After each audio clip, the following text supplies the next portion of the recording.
हो जाओ पेन और कॉपी को लेकर तैयार, क्योंकि आज हम सोल्व करने वाले हैं मैथ का क्वेश्चन बैंक। तो चलिए वीडियो स्टार्ट करते हैं। कि क्वेश्चन बैंक के अंदर आपको 10 मॉडल पेपर दे रखे हैं। आज हम फर्स्ट मॉडल पेपर को सोल्व करेंगे। यह मॉडल पेपर आपके बोर्ड के एग्जाम के पैटर्न पर आधारित है, इसलिए आपको इस वीडियो को शुरू से लेकर एंड तक जरूर देखना है। सबसे पहला क्वेश्चन है कि 15 का वर्ग होगा। 4 ऑप्शन है आपके पास, 125, 135, 225 और 625। 15 का वर्ग किसे बोलते हैं? उस संख्या को 2 बार गुणा करना। मतलब 15 को हम 15 के साथ गुणा करेंगे तो हमारे पास क्या आंसर आएगा? 225। तो इसका राइट आंसर क्या होगा आपके? सी, 225। क्वेश्चन है कि निम्नलिखित में से बहुपद नहीं है। पहले बता देता हूं कि बहुपद कैसा होता है। बहुपद ax² प्लस bx प्लस सी, इस तरह से बहुपद होता है। इसमें सारों में x है, b भी है, a भी है, c भी है, लेकिन ये वाला आपको d देखो, इसमें ये मिल रहा है क्या? नहीं मिल रहा है। बहुपद x², इसका भी आप एलसीएम लेके देख सकते हैं। इसमें x² आ रहा है, x भी आ रहा है, और c कुछ नहीं है तो 0 मान सकते हैं। इसमें आपके b है, c है, a नहीं है, कोई बात नहीं, पर इसके अंदर तो आपके c है, तो इसका आंसर होगा आपके d। मतलब ये वाला आपके बहुपद नहीं है, वरना ये सब बहुपद है। आपको बहुपद के लिए ये वाला ध्यान रखना होगा, ax² प्लस bx प्लस। तीसरा क्वेश्चन है कि 3x² प्लस 7x प्लस 4 में शून्यकों का गुणनफल होगा। अब आपको ध्यान रखना है कि शून्यकों का गुणनफल का क्या सूत्र होता है। शून्यकों के गुणनफल का सूत्र होता है alpha beta is equal to c/1। हम क्या करते हैं, ये एक बहुपद है, इसकी तुलना करते हैं हम ax² प्लस bx प्लस सी। तो a का मान है हमारे पास 3, b का मान है 7 और c का मान है 4। तो हमारा सूत्र क्या बोलता है? c/1। c है 4, तो 4/1, 1 है 3, तो इसके शून्यकों का गुणनफल क्या होगा? 4/3। तो इसका आंसर होगा आपके डी ऑप्शन आपके करेक्ट होगा। चौथा क्वेश्चन है कि sin² 50 degree plus cos² 50 degree का मान होगा। क्या आपने कभी ट्रिग्नोमेट्री टेबल में 50 देखा है? नहीं। ट्रिग्नोमेट्री टेबल में सिर्फ 0, 30, 60, 90, 45 ये एंगल ही होते हैं आपके सिलेबस में, तो 50 वाला एंगल कोई नहीं होता है। तो इसका आंसर भी आपके डी होगा, कोई नहीं। पांचवा क्वेश्चन है कि एक 10 मीटर ऊंचे ऊर्ध्वाधर खंबे की परछाई की लंबाई कितनी होगी यदि सूर्य का उन्नयन कोण 45 डिग्री है। अब आपको यहाँ पे एक त्रिभुज बनाना होगा। 10 मीटर ऊंचे ऊर्ध्वाधर कैसा होता है? ये लंबा, ये हमारे 10 मीटर ऊंचा एक कोई खंबा है। तो आपको ध्यान देना कि ये खंबा है, तो उसकी परछाई कहाँ पर बनेगी? यहाँ पर। तो इसको हम मान लेते हैं x, परछाई को। तो सूर्य का उन्नयन कोण, यहाँ पे सूर्य है, तो उसका उन्नयन कोण कैसे बनेगा? ये ऐसे। उन्नयन कोण कितना है? 45 डिग्री। तो ये 45 डिग्री। आपको अब इस त्रिभुज को नाम दे देना है ABC, और B क्या है? लंब है। तो ये कौन सा त्रिभुज है? समकोण त्रिभुज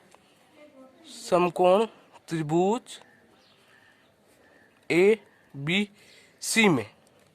अब आपको यहाँ पे कौन सा सूत्र लगाना होगा? लंब देर आधार, और लंब और आधार किस में होते हैं? tan थीटा में। और आपके जितने भी 8 चैप्टर है उसके अंदर अधिकतर सवालों के अंदर आपको tan थीटा ही लगाना है। tan थीटा इजिकल टू लंब है AB, आधार है BC। तो अब tan थीटा कितना है हमारे पास? 45। तो tan 45 इजिकल टू AB कितना है? 10, और BC कितना है? x। अब आपको ट्रिग्नोमेट्री टेबल आनी चाहिए। अगर आप चाहते हो कि ट्रिग्नोमेट्री टेबल पर वीडियो बनाए तो आप कमेंट जरूर करें। tan 45 का मान होता है 1, तो हमारे पास क्या होगा? 1/10/x। अब हम क्या करना है? व्रज गुणा, इसकी गुणा इसके साथ, इसकी गुणा इसके साथ, क्रॉस मल्टीप्लाई। तो x की गुणा 1 के साथ x और 10, मतलब उस खंबे की परछाई कितनी होगी? 10 मीटर। इसका आंसर होगा आपके ए 10 मीटर। अगला क्वेश्चन है कि बिंदु -3 -5 की x अक्ष से दूरी होगी। ये आपको 2 बिंदु दे रखे हैं। ये कैसे होते हैं? ये होता है x और ये होता है y। अब आपको क्या पूछ रहा है? x अक्ष से दूरी, तो ये x है, ये y है, तो इस वाले को छोड़ देते हैं, ये वाला y है, ये किस में है? माइनस में। तो अब आपको दूरी पूछ रहा है तो ये माइनस का हटा दीजिए, तो हमारे पास क्या रहेगा 5। तो इसका आंसर भी क्या होगा 5।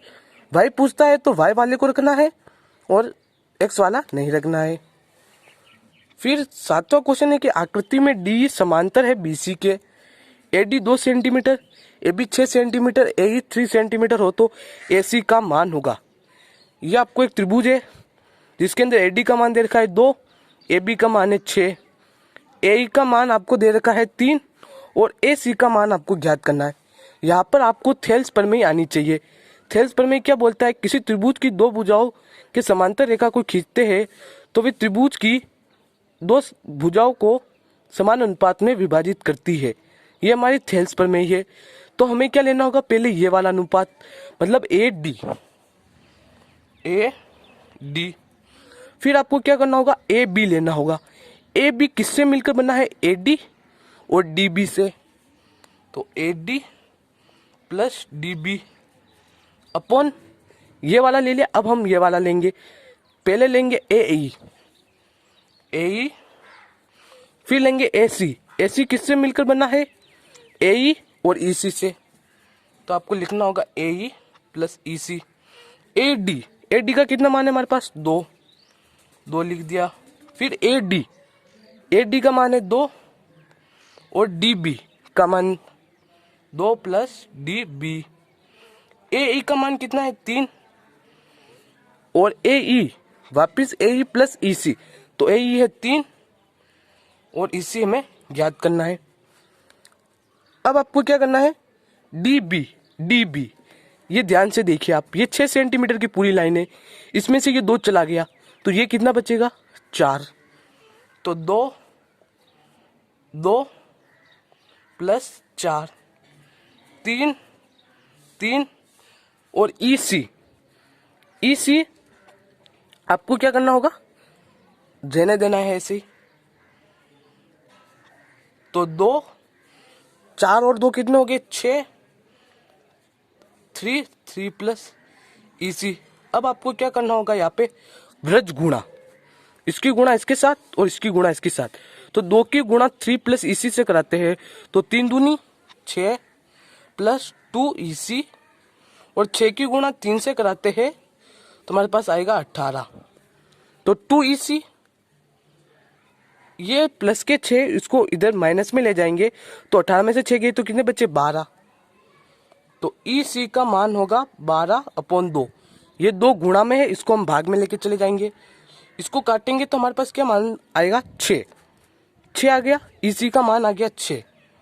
हमें सवाल के अंदर क्या पूछा, ए सी पूरा पूछा, तो हम ए ई और ई सी दोनों को जोड़ देते हैं तो हमारे पास ए सी का मान आ जाएगा। 3 और 6 को जोड़ेंगे तो 9, तो इसका आंसर होगा आपके सी 9 सेंटीमीटर। इसमें आपको थेल्स प्रमेय आनी चाहिए और कुछ भी आने की जरूरत नहीं है। 8वां क्वेश्चन है कि चक्रीय चतुर्भुज के अभिमुख कोणों का योग होता है। ये सिंपल क्वेश्चन है, आपको ध्यान रखना होगा कि चक्रीय चतुर्भुज के अभिमुख कोणों का योग 180 डिग्री होगा। इसका ऑप्शन बी आपके क्वेश्चन है कि वृत्त की परिधि व वृत्त का क्षेत्रफल बराबर है तो वृत्त की त्रिज्या होगी। वृत्त की परिधि इज इक्वल टू वृत्त का क्षेत्रफल। वृत्त की परिधि क्या होती है 2πr और वृत्त का क्षेत्रफल क्या होता है πr²। अब आपको क्या करना है, ए ई पाई से ई पाई काट देना है, फिर ई आर से ये वाला आर काट देंगे तो 2 ये 2 आर है, एक आर कैंसिल हो गया तो एक आर बचा, तो हमारे पास आर का क्या मान आ गया 2, तो इसका राइट आंसर भी होगा आपके ए 2। अब आप चाहो तो ये 2 यहाँ पे रख के भी देख सकते हैं, जैसे कि 2 पाई का मान होता है 22/7 और 2, तो 22 दूनी 44 और 44 दूनी 88, 88/7 आ रहा है 88/7। फिर वृत्त का क्षेत्रफल होता है πr², तो पाई का मान होता है 22/7, आर है हमारे पास 2 तो 2 का स्क्वायर 4, तो इसका भी आंसर होगा 88/7। ये दोनों बराबर आ गए तो हमारा आंसर सही है, मतलब आर का मान हमारे 2 होगा। 10वां क्वेश्चन है कि बंटन 1 3 7 5 9 का माध्यक है, तो माध्यक ज्ञात करने के लिए आपको क्या करना होता है, जो आपको आंकड़े दे रखे होते हैं उनको आरोही क्रम में व्यवस्थित करना होता है। आरोही क्रम क्या होता है? छोटे से बड़े। तो सबसे छोटी संख्या 1, उससे बड़ी 3, उससे बड़ी 5, उससे बड़ी 7 और उससे बड़ी 9। अब आपको देखना है कि कितने अंक है, 1 2 3 4 5। 5 कैसे हो? विषम है। अगर विषम आता है तो आपको क्या लगाना होगा? सूत्र माध्यक इजिकल टू 5 + 1 व पद अपॉन 2। 5 और 1 6, 6/2। तो 2 और 6 को काटेंगे तो क्या होगा? तीसरा पद। अब आपको तीसरा पद देखना है, 1 2 3। तो इसका आंसर क्या होगा आपके? बी 5। सबसे पहले आपको पदों को आरोही क्रम में व्यवस्थित करना है। फिर विषम संख्या है तो 1 जोड़ के उसमें 2 का भाग देना है। और यदि सम है तो आपको क्या करना होगा? जो आंकड़े दे रखे होंगे उसमें तो पहले 2 का भाग देना होगा, फिर 2 का भाग देके 1 जोड़ना होगा। मतलब 10 है तो 10 में 2 का भाग देंगे 5, और फिर 10 में 2 का भाग देके 1 जोड़ना है। तो 5 और छठा पद को जोड़ के 2 का भाग देना होगा यदि सम हो तो। पर हमारे यहाँ पे कौन सी है?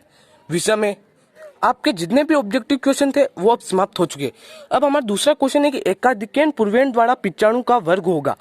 अब आपको क्या ज्ञात करना है? 95 का वर्ग, मतलब 95 को 95 से गुणा करना है। एकाधिकन मतलब एक अधिक, इसमें भी 9 समान है, इसमें भी 9 समान है। तो 9 का आगे वाला डिजिट क्या होता है? 10। तो 9 और 10 की गुणा करानी है। फिर ऑब्लिक और ये दोनों डिजिट है उसकी, मतलब 5 और 5। तो 9 और 10 की गुणा करेंगे तो 90, और 5 की 5 से करेंगे तो 25। तो हमारे पास क्या आंसर आएगा? 9025। इस तरह से आप एकाधिकन पूर्णांक द्वारा वर्ग ज्ञात करेंगे। तीसरा क्वेश्चन है कि द्वंद्व योग विधि से 27 का वर्ग होगा। आपको द्वंद्व योग विधि से 27 का वर्ग ज्ञात करना है। 27 × 27। द्वंद्व योग विधि क्या कहती है? सबसे पहले आपको फर्स्ट डिजिट होता है उसका स्क्वायर करना है। तो इसमें फर्स्ट डिजिट कौन सा है? 2। तो 2 का स्क्वायर। फिर आपको ऑब्लिक लगाना है। फिर क्या करना है आपको? इन दोनों डिजिट 2 और 7 और 2 की ओर गुणा 2, ऑब्लिक लगाना है। फिर आपको क्या करना है? लास्ट वाली डिजिट कौन सी? 7। 7 का स्क्वायर करना है। तो 2 का 2 से करेंगे तो 4, 7 दूनी 14 और 14 दूनी 28, 7 7 49। अब आपको क्या करना होगा? एक डिजिट नीचे उतारना है। ये 9 हमने यहाँ पे उतार दिया। ये 4 है, उसको आपको क्या करना होगा? आगे भेजना होगा। 28 और 4 को जोड़ेंगे 32, तो 2। फिर आपको 3 बचे, उसको आगे जाना होगा। तो 4 और 3 7। तो क्या आंसर आएगा? 729। इस तरह से द्वंद्व योग विधि से वर्ग ज्ञात करते हैं। चौथा क्वेश्चन है कि समांतर श्रेणी -5, -3, -1 में सार्व अंतर ज्ञात कीजिए। ये क्या? एक समांतर श्रेणी है। ये A1, ये A2, ये A3 है। अब आपको क्या करना है? सार्व अंतर D ज्ञात करना है। तो D ज्ञात करने का सूत्र होता है A2 - A1। A2 क्या है? -3, -A1, A1 क्या है? -5। तो -3, यदि कोष्ठक के बाद माइनस का निशान हो तो अंदर का निशान चेंज हो जाता है। तो ये +5 हो गया, और 5 में से 3 गए तो 2। इस तरह से आप इस समांतर श्रेणी का सार्व अंतर ज्ञात करेंगे तो हमारे पास आंसर आएगा 2। पांचवा क्वेश्चन है कि एक पासे की एक फेंक में सम संख्या आने की प्रायिकता क्या होगी। एक पासा है, उसको आपको फेंका तो उसमें सम संख्या आने की क्या प्रायिकता होगी। तो सबसे पहले आपको यह लिखना होगा कि एक पासे को फेंकने पर परिणाम प्राप्त होते हैं।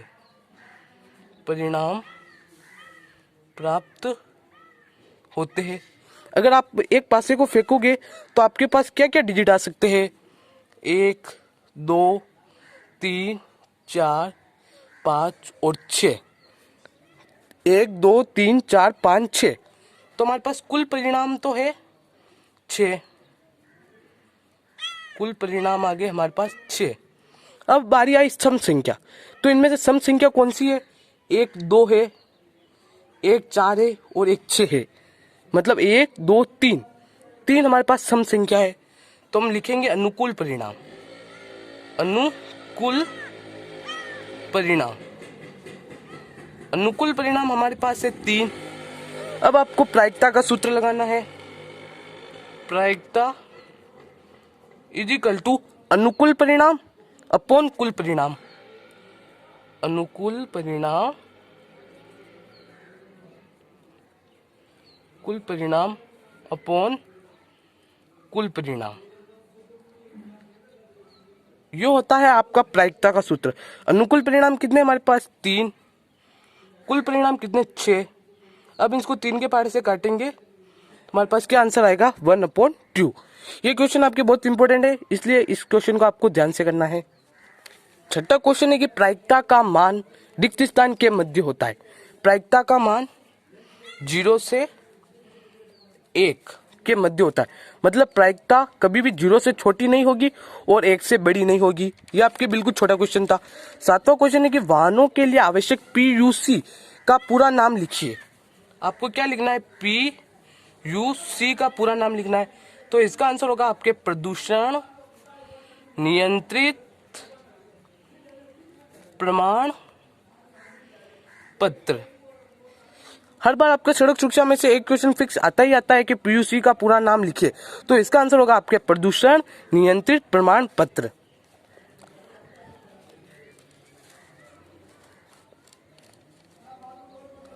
आठवां क्वेश्चन है कि रुकने की दूरी का समीकरण लिखो।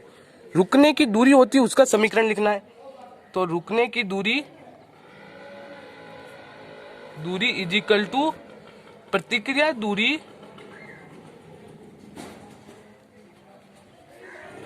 प्लस अवरोधक दूरी।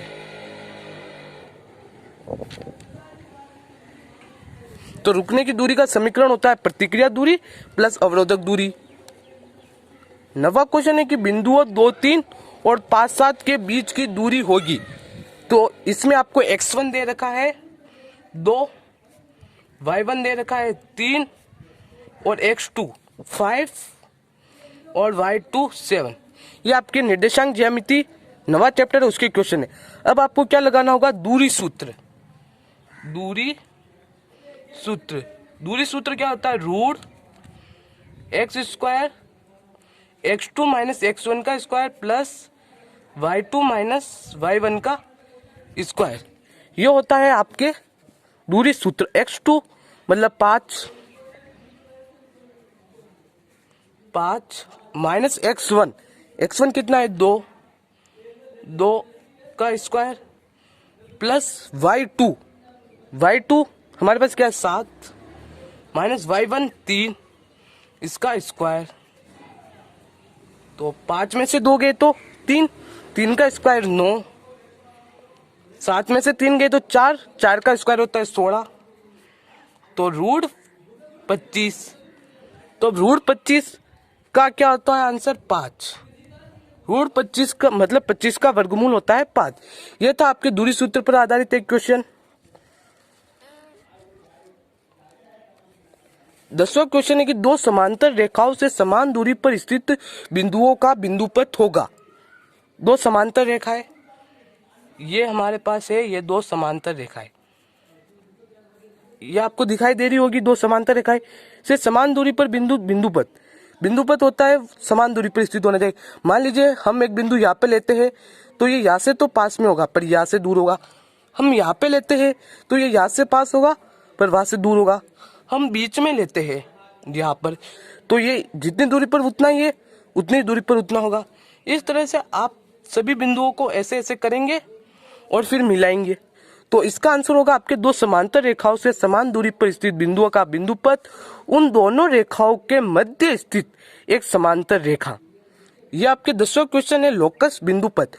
उसमें से आपके ऐसे ही एक छोटा क्वेश्चन पूछा जाएगा, इसलिए आपको इस चैप्टर पर ज्यादा दिमाग नहीं लगाना है। 11वां क्वेश्चन है कि दो पासों को फेंकने पर अंकों का योग 12 आने की प्रायिकता होगी। आपके पास दो पासे है, एक पासे को फेंकने पर कितने अंक प्राप्त होते हैं 6। तो दो पासे को फेंकने पर कितने प्राप्त होंगे, दो पासे को फेंकने पर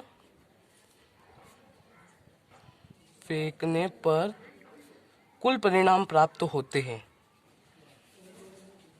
कुल परिणाम प्राप्त होते हैं। तो 6 की गुणा 6 से कर देंगे हम तो 6 36 मतलब कुल परिणाम तो हमें प्राप्त होंगे 36। अब अंकों का योग 12 आने की क्या प्रायिकता होगी। अब आपको क्या करना होगा, यहाँ पर एक, चलो हम इसको भी करके देख लेते हैं। यहाँ पर लिखना होगा आपको 1 2 3 4 5 6, फिर वापस लिखना 1 2 3 4 5 6। अब आपको फटाफट इनको कर लेते हैं। इस तरह से आपको एक चार्ट तैयार करना है, फिर आपको ये सबको जोड़ना है और देखना है कि किसको जोड़ने पर हमें 12 अंक मिल रहे। तो आपको ये लास्ट वाला दिखाई दे रहा है 6 और 6, इन दोनों को हम जोड़ेंगे तो हमारे पास 12 प्राप्त होंगे। मतलब हमारे पास अनुकूल परिणाम कितना है, 1।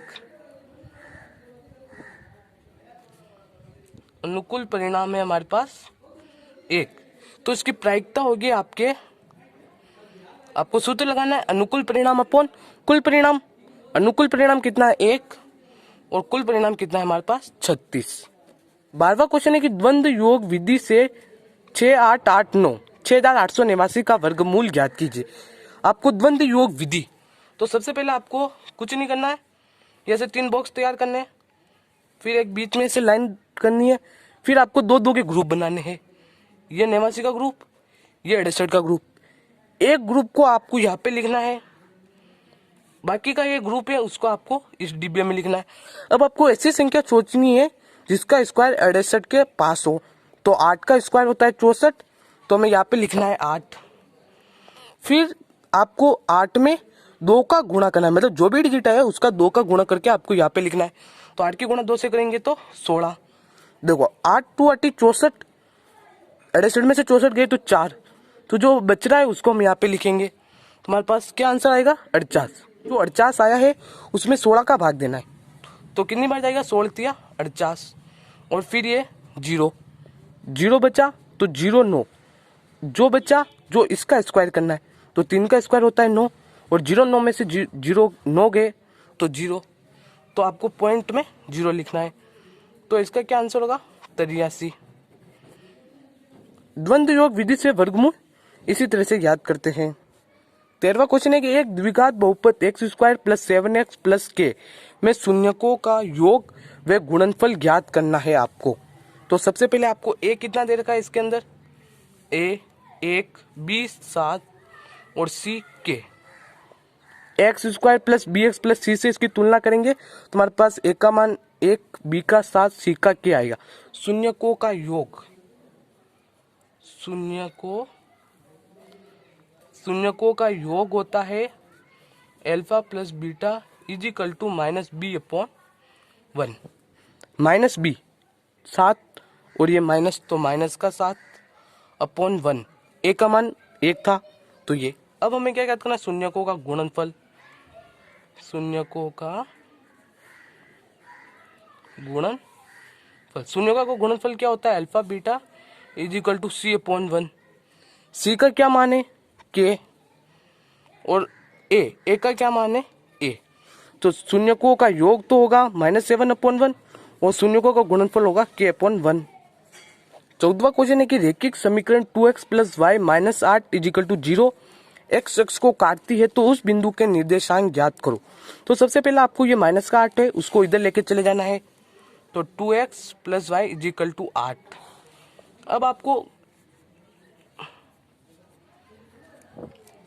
आपको क्या करना है, ये प्लस के y उसको भी उधर लेके चला जाना है, तो माइनस के y, और ये 2x मतलब 2 है जो x के साथ गुणा में है, तो इसको भाग में लेके चले जाएंगे। अब आपको क्या करना है, टेबल तैयार करनी है।